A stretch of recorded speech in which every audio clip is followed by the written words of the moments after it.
WrestleMania 42 is officially behind us, and the show itself kind of mimicked its build. There were a lot of high highs and some very low lows. And in this video, we're going to be recapping both Night 1 and Night 2 of WrestleMania 42. We're going to be recapping the entire show, Night 1 and Night 2. We're going to be recapping the matches and my thoughts on the match, who won the match, and where the stories could go from there. Real quickly, before we get too far ahead in the video, I want to say that if you are a WWE fan, consider subscribing to this YouTube channel. That is all we post is WWE related content. So if you are a WWE fan, consider subscribing to this YouTube channel. Again, it's free. You can always change your mind later. So let's start off with the match that kicked off WrestleMania 42 Night 1, and that was the six-man tag team match between the Usos with LA Knight and the Vision with IShowSpeed. And I thought that this was actually kind of a fun start to WrestleMania. I thought that it was going to kind of be along these lines where we're going to get some comedy value out of IShowSpeed and him just kind of being bullied throughout the course of the match.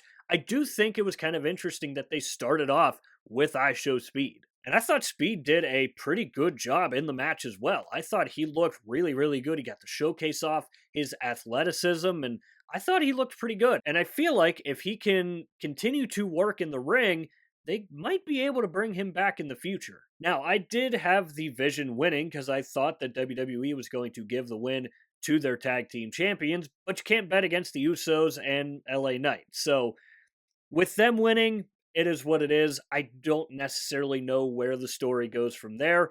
I would assume that it is going to be the Usos going back after the tag team titles. So that's where I'm assuming the Usos end up going, is back after the tag team titles. I'm not necessarily sure what's next for LA Knight.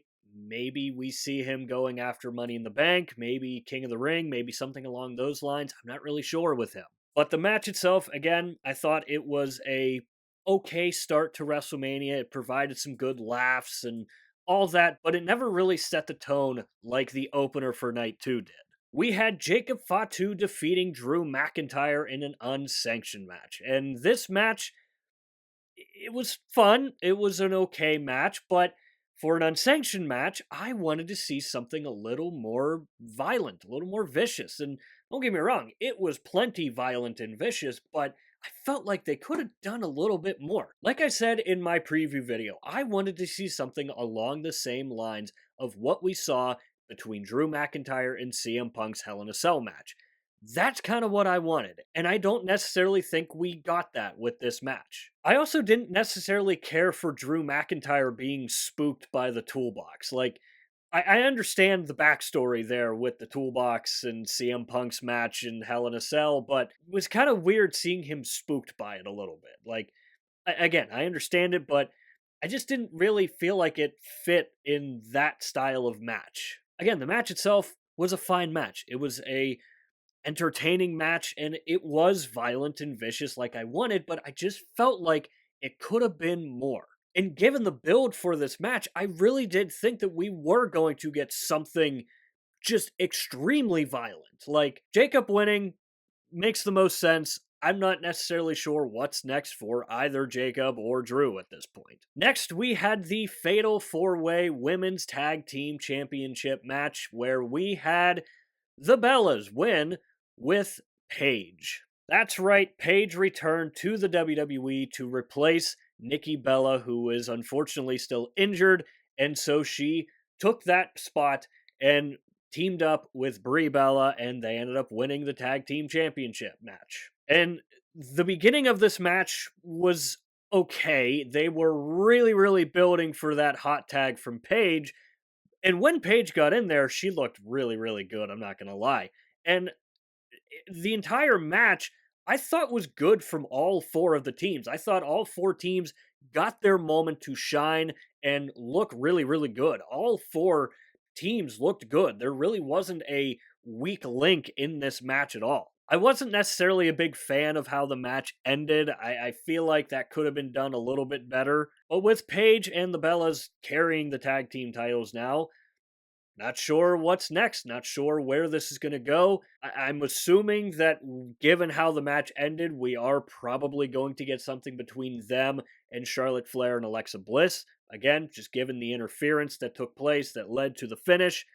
And that's where I'm assuming it's going to go. Up next, we had Becky Lynch defeating AJ Lee for the women's IC title. And again, another very, very good match. A match that I really, really enjoyed how involved Jessica Carr was throughout the entire course of the match. I thought she did a fantastic job and really added that extra layer to the match and to the story that they told. And I thought she did an amazing job in it.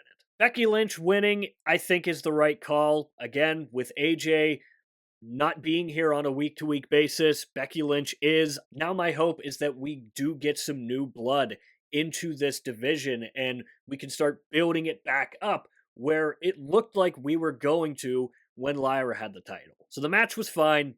Becky Lynch winning, the right decision in my mind. Hopefully, we get some new faces in this division and we start building it back up. Gunther defeating Seth Rollins was a match that was actually probably the best match, in my opinion at least, of night one. I thought this match was freaking awesome. The brawl to begin it was awesome. The match in its entirety was great. And then you had the big surprise of Braun Breaker returning, spearing Seth Rollins a couple times, and that was it. That's all Gunther needed. It's pretty much as a lot of people predicted. Braun Breaker going after Seth Rollins. That sets that feud up finally. Now, what's next for Gunther? We still don't really have that answer because there's a lot of rumors and a lot of speculation that happened from night two that could lead Gunther in that direction. But again, I do kind of want to see Gunther continue this kind of gun for hire mercenary character that it felt like they were kind of setting up with Paul Heyman hiring to take on Seth Rollins. So again, the match was absolutely great. The best match from night one, in my opinion.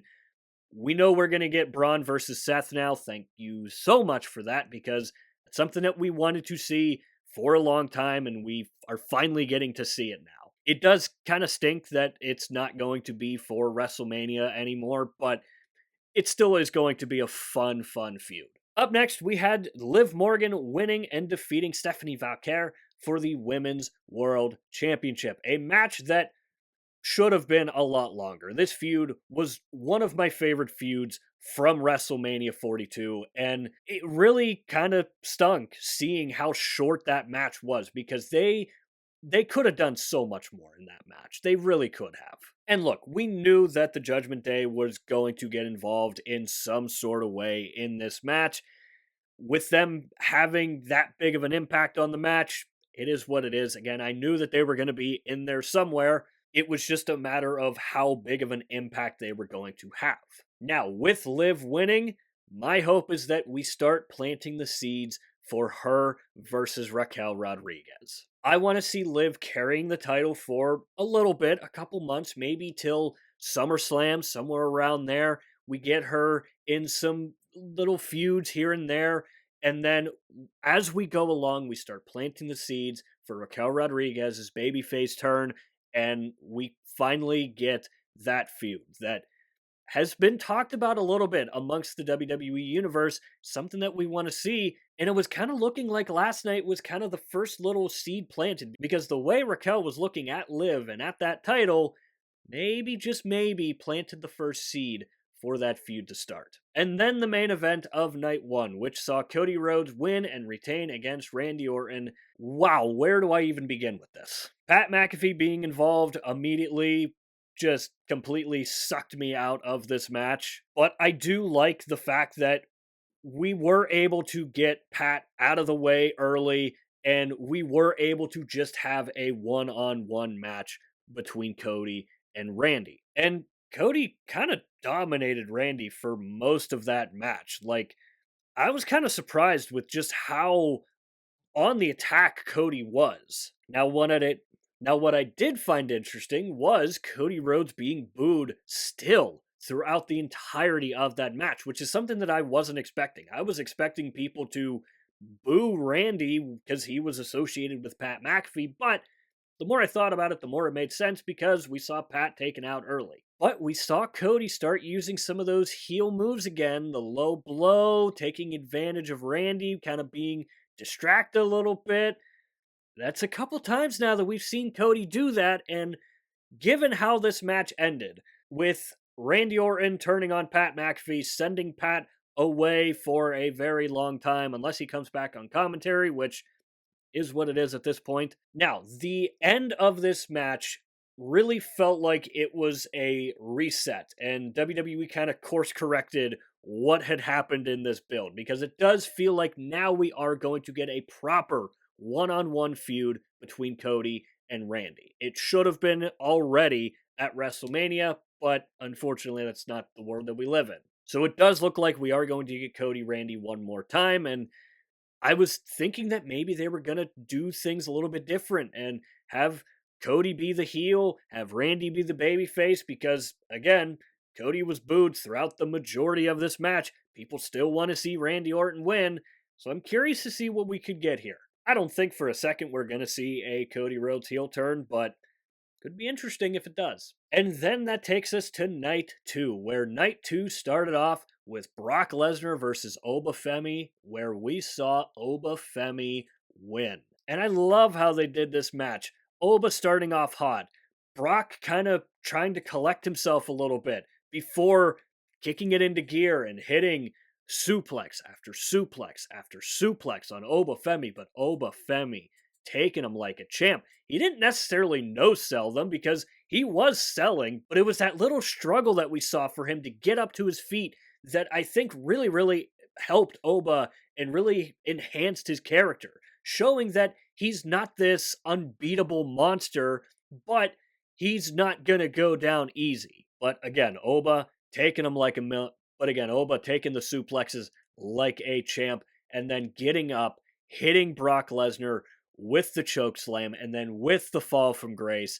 pinning Brock 1, 2, 3. Oba coming out on top and becoming an absolute megastar, even more than he already was. And then kind of a twist that I don't think we were kind of expecting, Brock Lesnar leaving his gloves and his boots in the middle of the ring.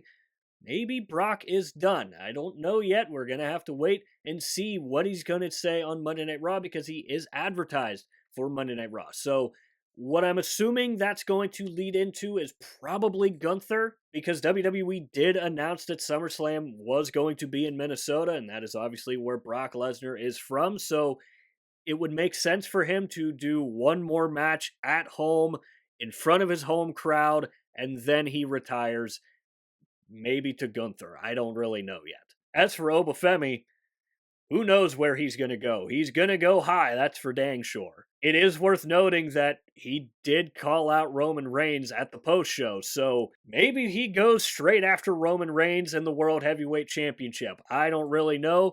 That'd be a pretty big boost for Oba Femi, though. This match, fantastic. Absolutely loved every second of it. Oba Femi cemented as a true superstar.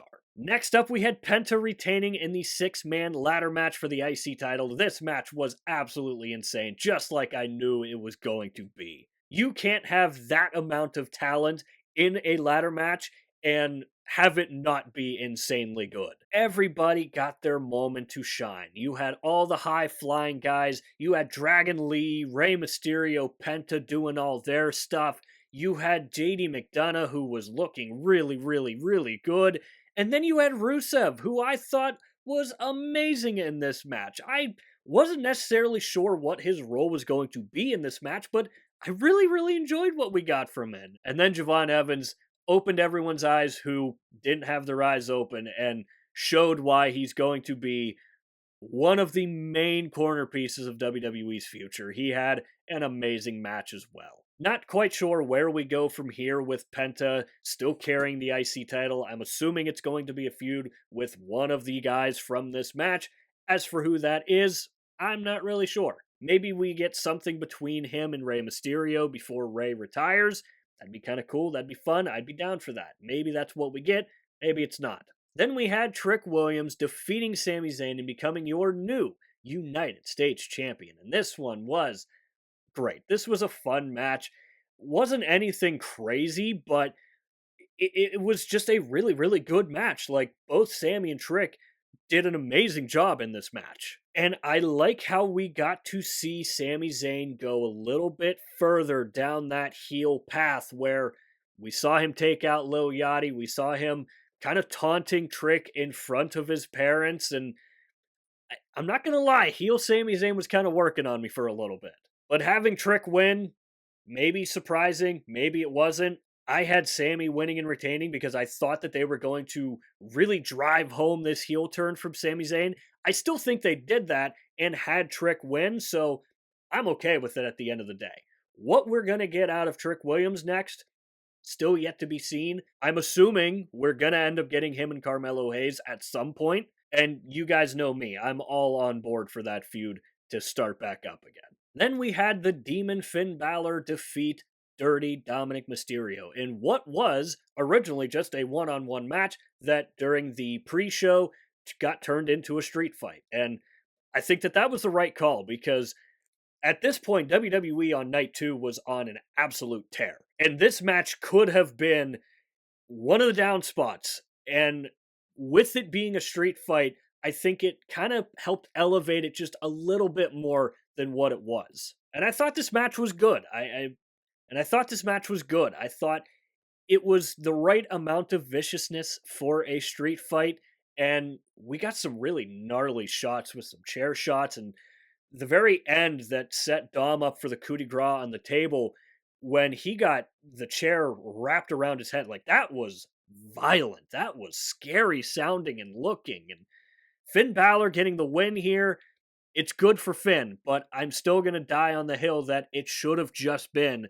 Finn Balor. As cool and as awesome it is to see the Demon at WrestleMania, it would have meant more for Finn Balor if it was just Finn Balor. Next up, we had Rhea Ripley defeat Jade Cargill for the Women's Championship, and this pretty much went as I expected. Things were going really, really good. Jade Cargill looked really, really good, and Rhea, again, you know what you're going to get out of Rhea Ripley. You know she's going to be good almost every night. Jade Cargill looked absolutely incredible in this match. And we all knew that B-Fab and Meacham were going to get involved. Io Sky was going to come out to try to even the playing field. And we saw pretty much that verbatim. But for me, my favorite part of this match was the very end and the counter that Rhea did, getting out of Jaded, hitting her with the Riptide. That was such a sick transition and such a good move by Rhea Ripley. It reminds you just how good she freaking is. And as for what's next with her now that she is carrying the title, who knows? Maybe it's something with Io Sky. Maybe we get another kind of one of those respected. As for what's next with Rhea now that she is carrying the title, I'm not necessarily sure because I don't necessarily think that they want to rerun Io versus Rhea again and have it be for the same type of I respect you, you're my friend type of story like they ran before. So I honestly don't know what lies ahead for Rhea next, but I thought this match was good. Given what we got in that feud, which was horrible, the match itself was really, really good. Pleasantly surprised me, and I thought, again, Jade Cargill looked fantastic in this match. One of her better matches so far. And of course, Rhea Ripley was great as always. Then that takes us to the main event where we had Roman Reigns and CM Punk put on an all-time classic. This match was amazing. Every time you thought that it was going to end, they somehow continued to build, and it just kept growing from there. And the second that I heard Roman Reigns' original Tribal Chief theme, I knew it was game over for CM Punk. And early on in that match where we had Roman doing his trash talking to CM Punk, that gave me flashbacks to when Roman Reigns was the Tribal Chief and when he was just dominating and at the top of his game. That's what that reminded me of. And if we're going to get that Roman Reigns back, I'm here for it. But if Roman Reigns is not going to be here full time, then I don't know what we're going to get. Because I don't expect him to be here full time, but I still would like him to be here at least on a somewhat regular basis. And another thing that I need is for Roman to acknowledge the fact that he called the World Heavyweight Championship a secondary title. I need to see Roman acknowledge that. That's something that I need to see, similar to how I needed to see Roman apologize to Jimmy and Jey Uso, and he never did. And I don't think he's going to acknowledge him calling the World Heavyweight Championship a secondary title, but I think it's something that he needs to do. So Roman winning, the Tribal Chief is back on top, and what a classic of a match he put on with CM Punk to close out WrestleMania 42. So this is where I want to hear from you guys. What are your thoughts on WrestleMania 42, both night 1 and night 2? In my mind, I thought night 2 was immensely better than night 1. There were a lot of low spots on night 1. Seth and Gunther's match was amazing, one of my favorite matches from WrestleMania, but it completely got blown out of the water compared to anything that night 2 had to offer. And if I had to give WrestleMania 42 a grade, I'm going to end up giving it a B minus. The fantastic work that we got on night 2 was good, and it was good enough to outweigh the bad that we got from night 1, but it wasn't quite good enough to get into a B plus or even an A category. So as always, let me know your thoughts and opinions down below in the comment section, and while you're down there, swing by the description and click the Linktree link. That is the only link in the description for a reason. That is because it will take you to all of the social media platforms for this channel. I do strongly suggest going and checking out our X page. Besides YouTube, I am most active over on X. We do updates for Monday Night Raw, Friday Night SmackDown, and the PLEs. And we are also over on Instagram and TikTok. Over there, you can expect clips from these videos, and it's just another place for me to post when I do upload a video on here to YouTube. So if you enjoy these videos and you're looking for some extra content, again, Linktree link in the description. It'll take you to wherever you want to go. So with all that said and done, that is going to do it for this video here. I hope you enjoyed the video. If you did enjoy it, hit the like button. If you really enjoyed it, hit the subscribe button. Again, both are free. Both really help out the channel a lot. And of course, if you have made it to this point of the video, I want to say thank you very, very much for taking the time out of your busy day to watch these videos here, especially the support that I got on this road to WrestleMania. It genuinely, genuinely does mean the world to me. And as always, stay tuned for more WWE content coming in the future. We'll see you next time.